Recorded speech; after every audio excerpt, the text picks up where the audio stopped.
Hi everybody, my name is Courtney DeSuke. I am almost 30 years old. I live in Ontario, Canada, and I wanted to come here and discuss some things with you guys today.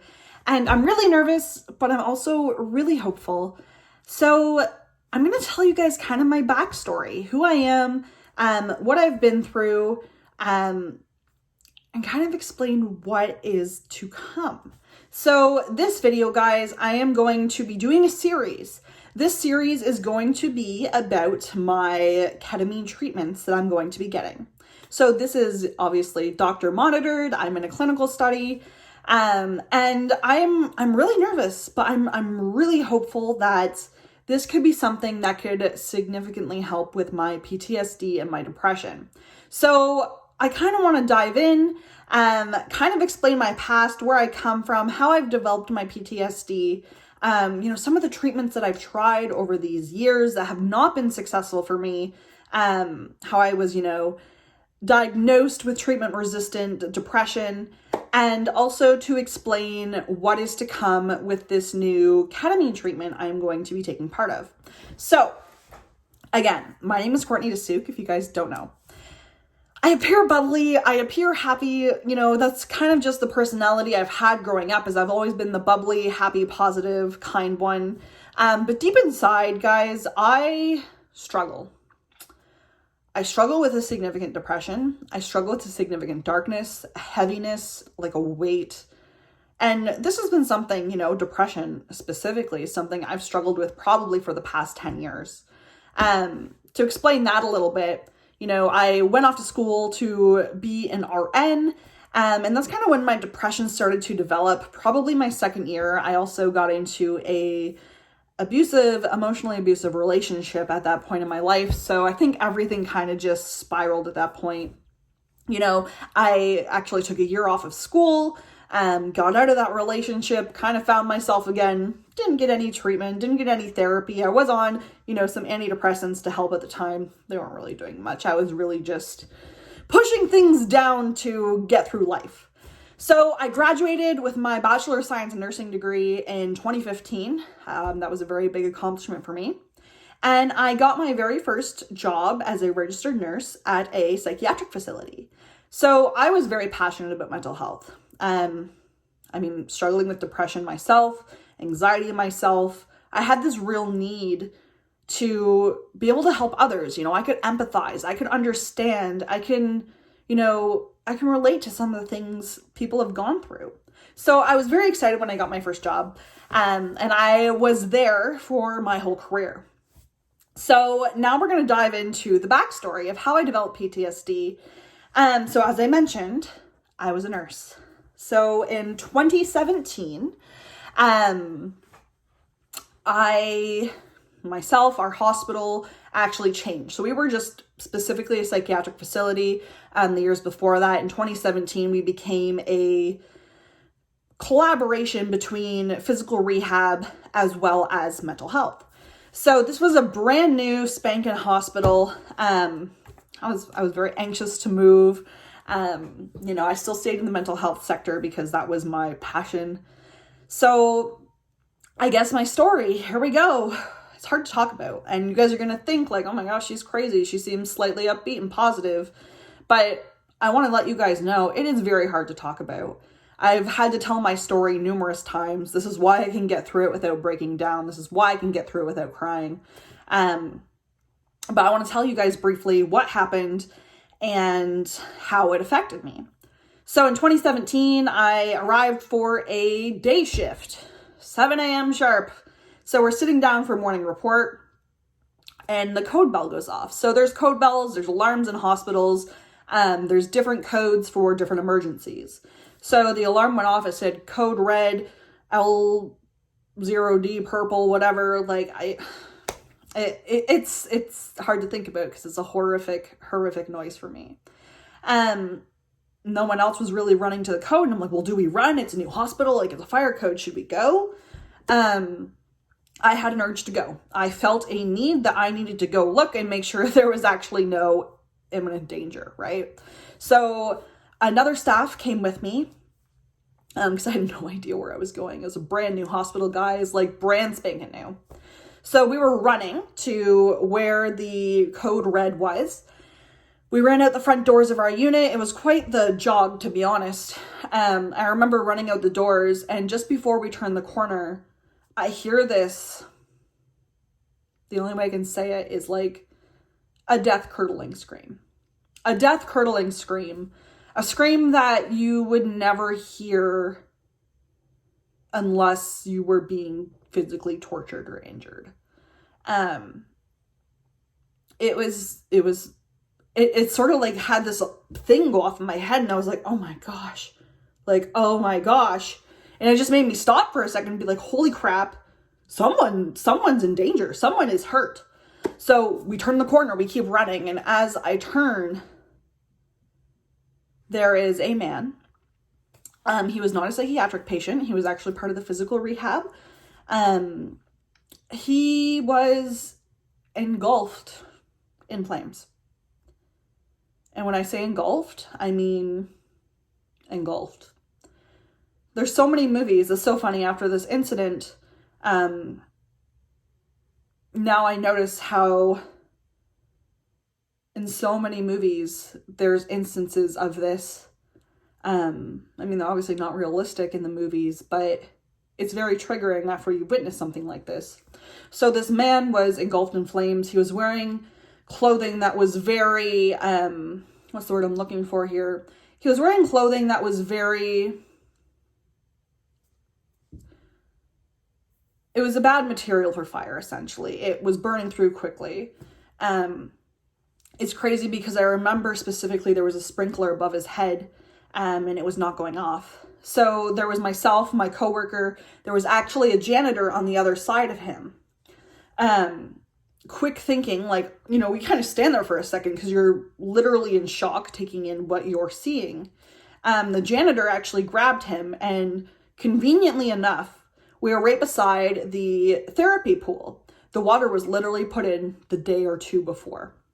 He grabbed him, swiped in, because you need swipe badge to get access to anywhere, and he threw him in the pool.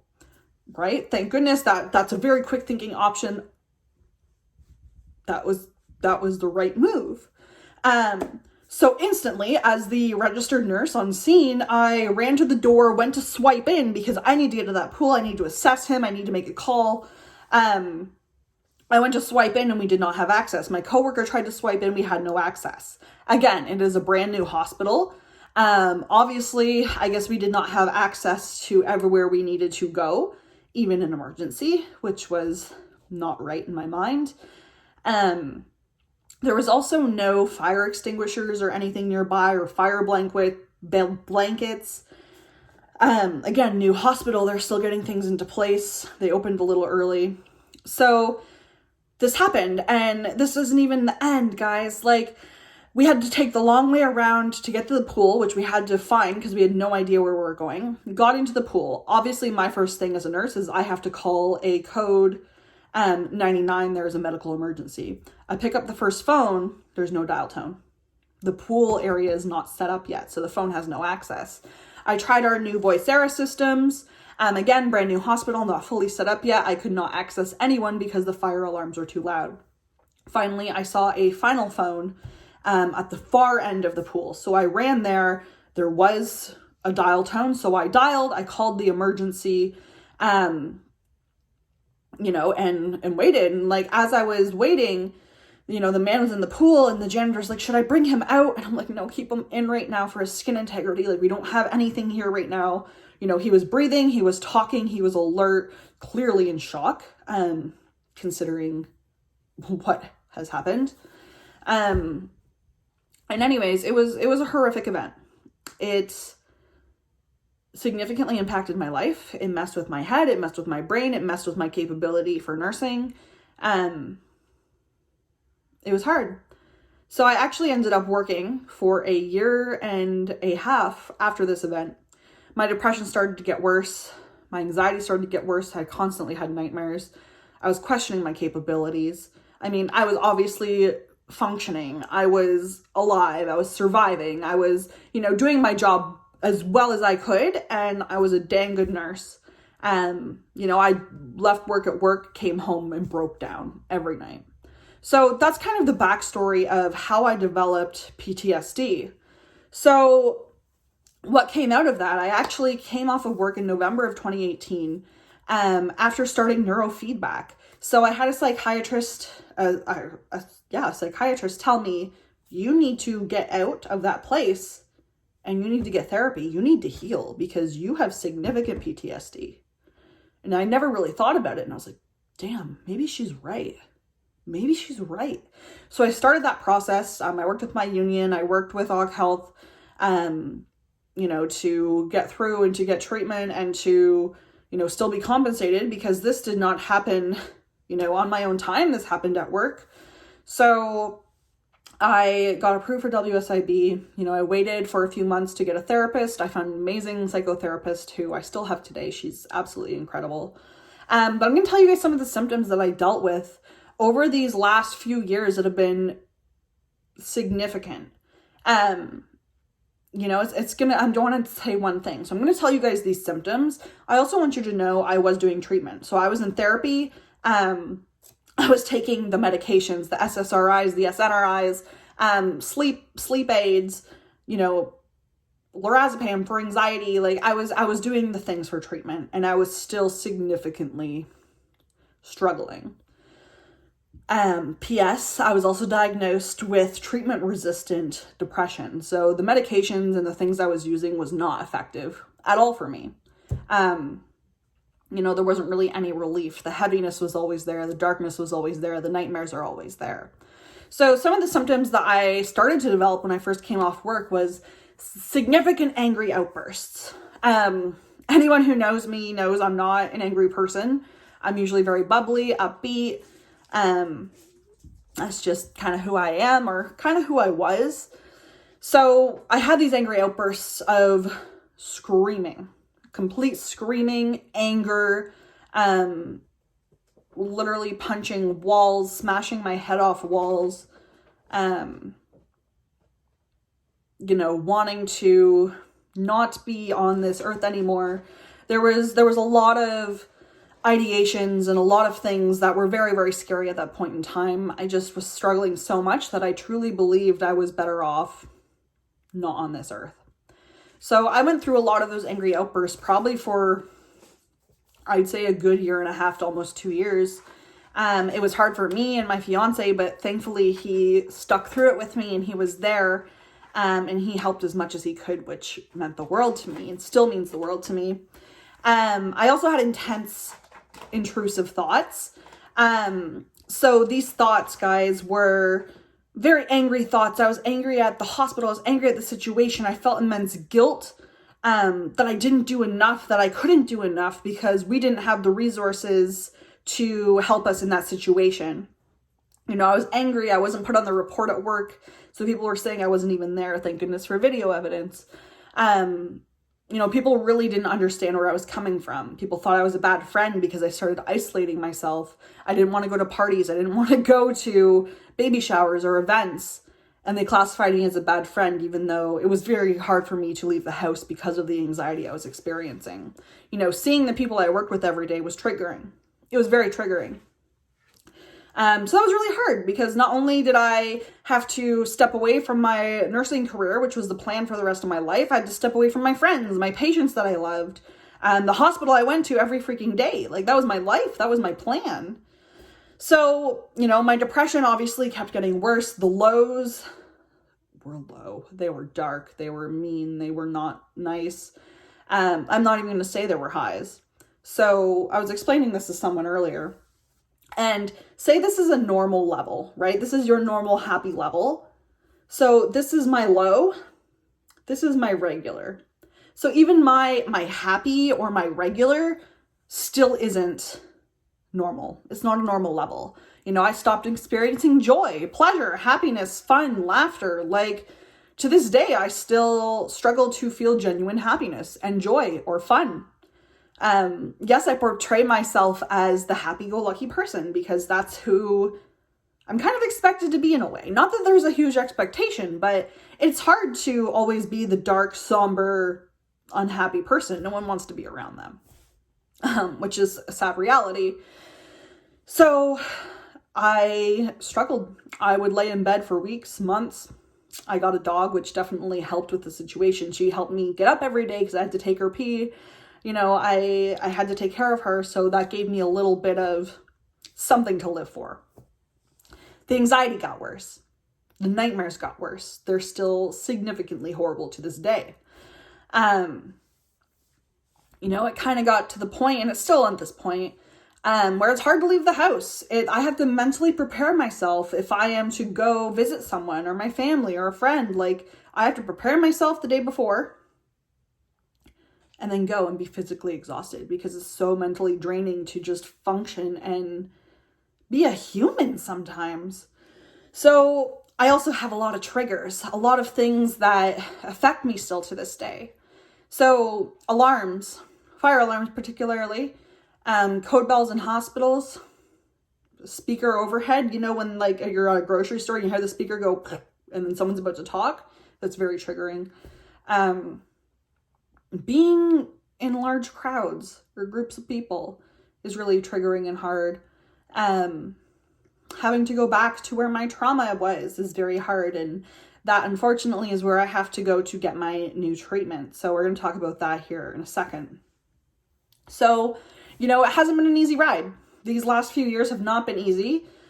I have been off work since 2018. I am still struggling to this day. I still don't do things for fun or for pleasure. It's not like you're going to find me sitting here playing video games all day or anything. There's days I just lay in bed and stare at the wall because I dissociate. It's not a dissociation like I'm away from my body. It's just a complete zone out where my brain is just overwhelmed and it's too much. So those are some of the symptoms. I mean, guys, there's so many more things I could go into, but those are the things that are most significant. Again, the angry outbursts and all of that was very, very hard at the time.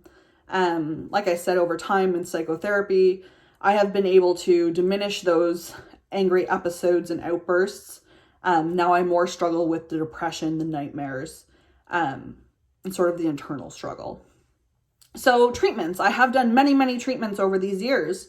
I started using SSRIs when I was 19, when I started developing my depression, maybe 20. I never really found them to be helpful at all, to be very honest. I thought maybe they were helpful, but I didn't know if it was just like a placebo effect or what, but I was almost afraid to say they weren't working, So over the years, like, you can list off any SSRI, I've probably been on it, SNRIs, all of that jazz, done it. I've used off-label medications, I've used Topamax, I've used Lamotrigine, like, we've used off-label things to even try to help that, and it just has not been beneficial for me. So, I was diagnosed with treatment-resistant depression. It's not saying I'm bad or I'm not good. It's just that the treatments that are available do not work for me. So I started neurofeedback in 2018. I did that for a little while, but it was actually quite triggering for me. Some of the sounds that were being played, it was just very stressful and overwhelming. So I actually stopped doing that. But I had been doing psychotherapy since 2019. With my therapist, who I have a great connection with. I feel safe with her. I feel understood with her.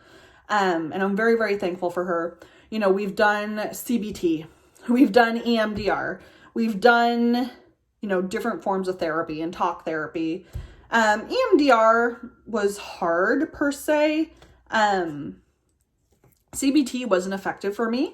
The cognitive behavioral therapy. I think it's also hard kind of having a healthcare background and being a nurse to, change your thinking patterns and to change these things because you kind of understand the psychology behind it, specifically myself being a mental health worker, which is just ironic in itself.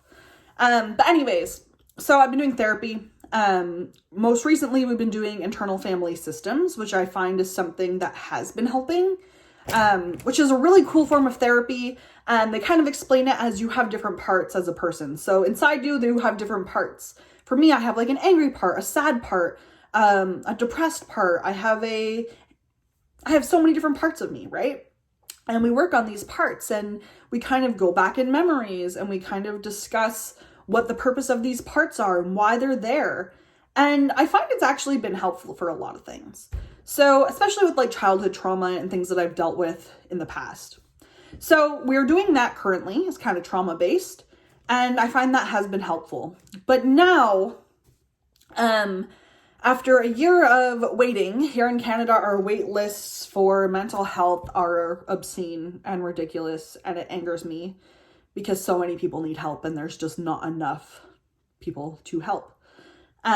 So as a nurse, I started doing research when I realized, these treatments aren't helping me. What am I supposed to do? And I came across something called ketamine therapy. And so I asked my doctor about it. He referred me to someone at the place of my trauma, because that's where they're doing it.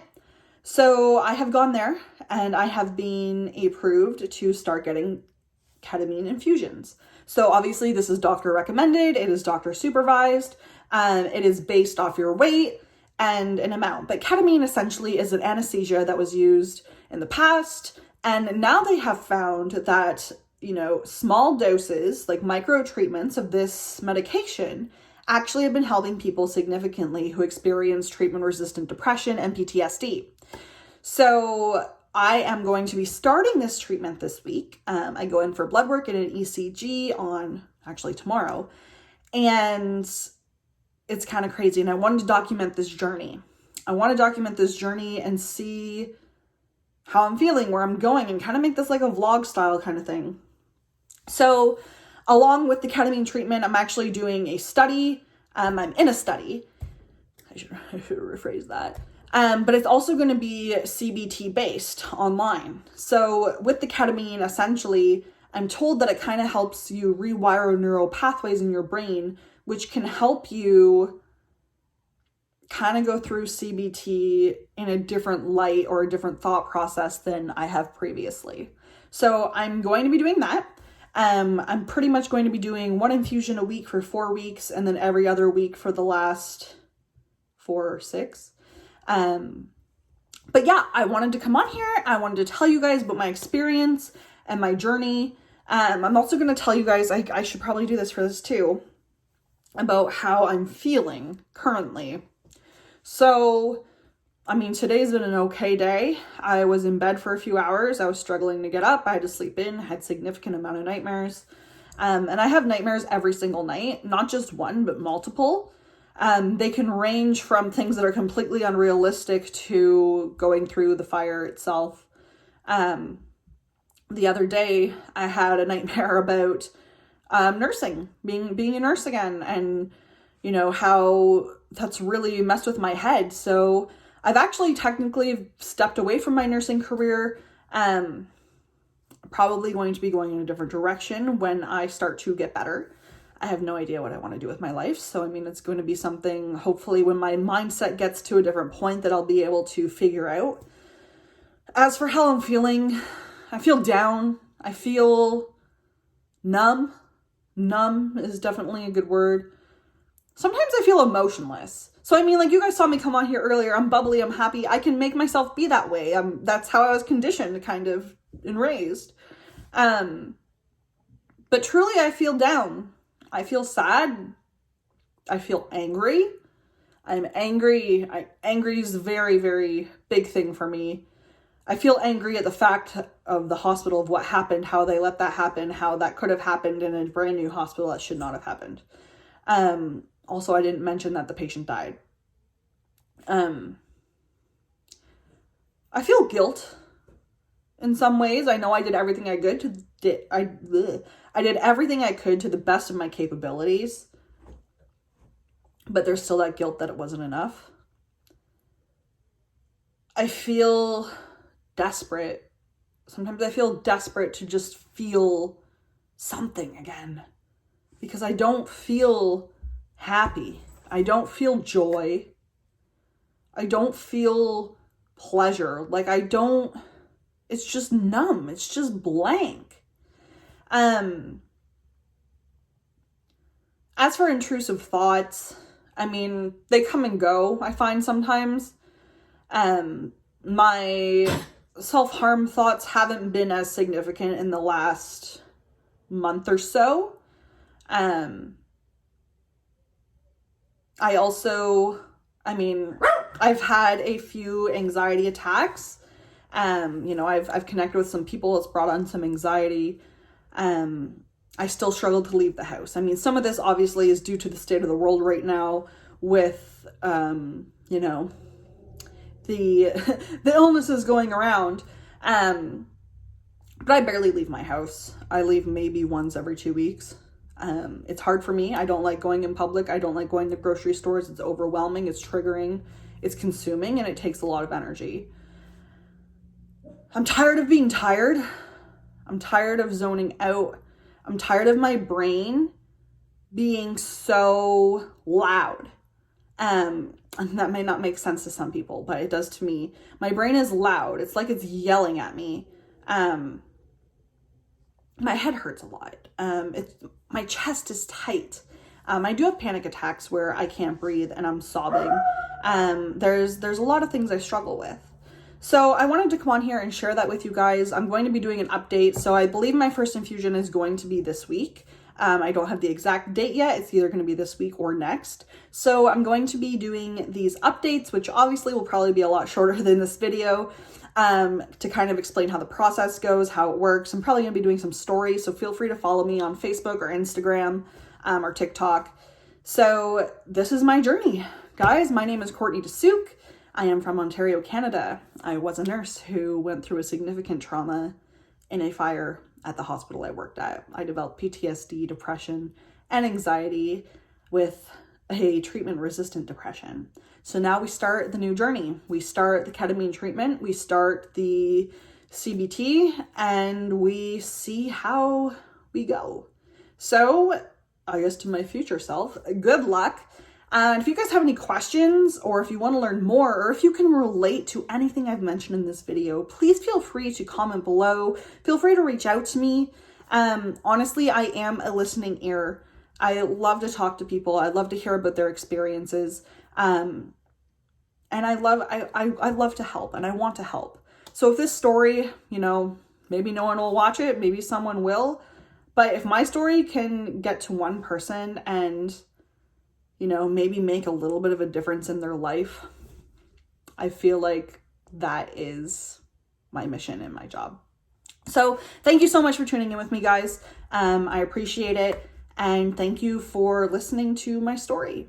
I hope you guys have a great day, and I will post this soon. And I will be doing a weekly follow-up. So be sure to stay tuned for that. Have a good one, guys. Bye.